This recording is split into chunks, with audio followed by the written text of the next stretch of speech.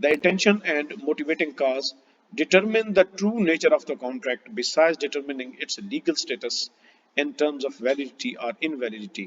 For example, gift against consideration.